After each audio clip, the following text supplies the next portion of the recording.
the Apple iPad Air 2, you know, they really can make a thin device. Apple really know what they're doing here in terms of engineering. You know, somehow with the iPad Air we thought it was impossibly thin, and yet they managed to literally double the performance, increase the GPU performance by about 40%, and still make it slimmer. I really don't know how they do it, but it's a feat of engineering.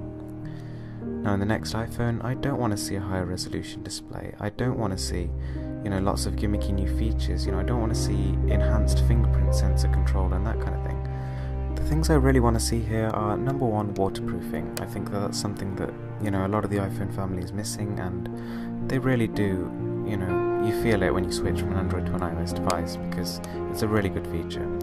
I think that the camera lens really needs to actually take a step up in terms of size.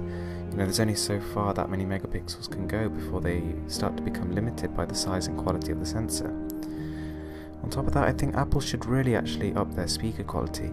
Considering the iPhone and the iPod sort of line is basically their trademark and their whole flagship music listening device line, I think that they should really pay more attention to how music sounds. I think that they should build in a real top-notch equalizer, probably a digital amp as well, to improve the sound quality to its optimal level.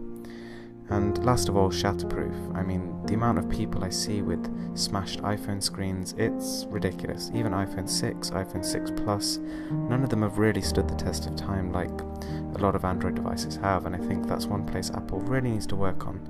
The device does not need to be impossibly thin or so light that you can barely feel it in your hands. It needs to be strong enough to stand the sort of 2 years or so that a person's going to use it. Anyway guys, thanks for watching. I hope you're looking forward to this phone as much as I am, and don't forget to subscribe for more.